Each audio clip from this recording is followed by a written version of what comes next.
Good morning all of you. Class 8th Hindi व्याकरण। आपका lesson है शब्द विचार। तो चलिए देखते हैं। वर्ण भाषा का मूल आधार है। इसमें बता रहे हैं कि वर्ण भाषा का मूल आधार है, क्योंकि अगर वर्ण ही ना होते तो भाषा भी ना होती। एक या एक से अधिक वर्णों ध्वनि से बनी सार्थक एवं स्वतंत्र ध्वनि को शब्द कहते हैं। वर्णों का ऐसा मेल जो एक निश्चित अर्थ को प्रकट करता है शब्द कहलाता है। बोलचाल की भाषा में ऐसे भी बहुत से शब्द प्रयोग किए जाते हैं जिनका कोई अर्थ नहीं होता। ऐसे शब्दों को निरर्थक शब्द कहते हैं। व्याकरण में ऐसे शब्दों पर विचार नहीं किया जाता।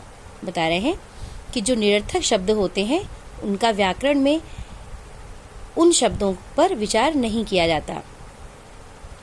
तो सार्थक शब्द ऐसे शब्द हैं जिसका अर्थ निकलता है, और निरर्थक शब्द ऐसे शब्द हैं जिसका कोई अर्थ नहीं निकलता।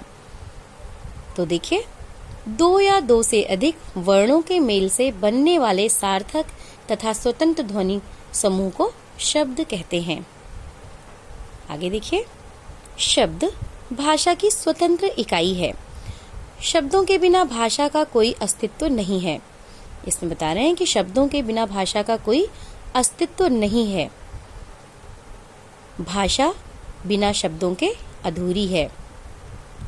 ये भाषा की संपदा है। शब्द भाषा की संपत्ति है।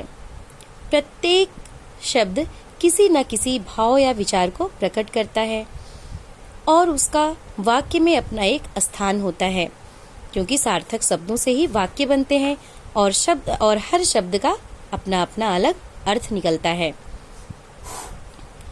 समय के साथ अनुपयोगी शब्द लुप्त हो जाते हैं और आवश्यकता के अनुसार नए शब्द आ जाते हैं।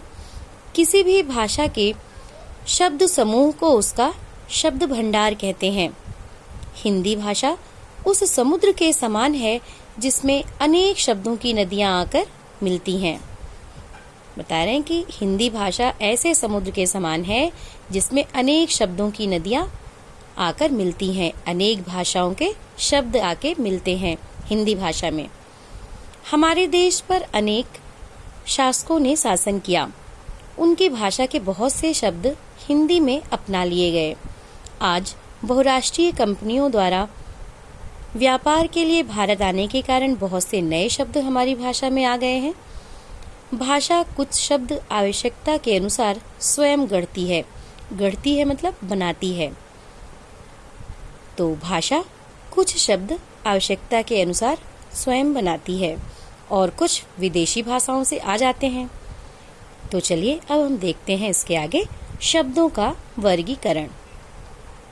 शब्दों का वर्गीकरण 5 आधार पर किया जाता है। देखिए,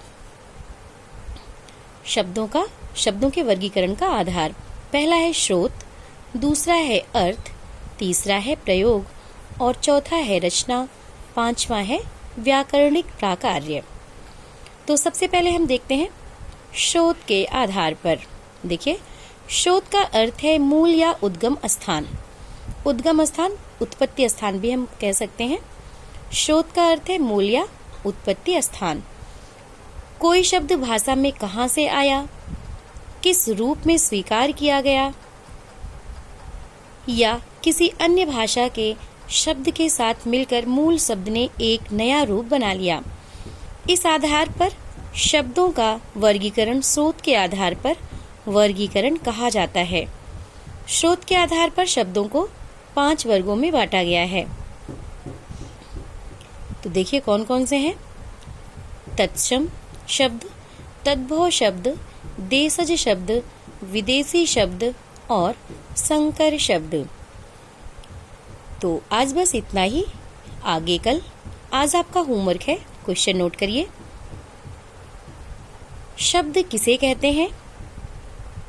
शब्दों का वर्गीकरण कितने आधार पर किया जाता है?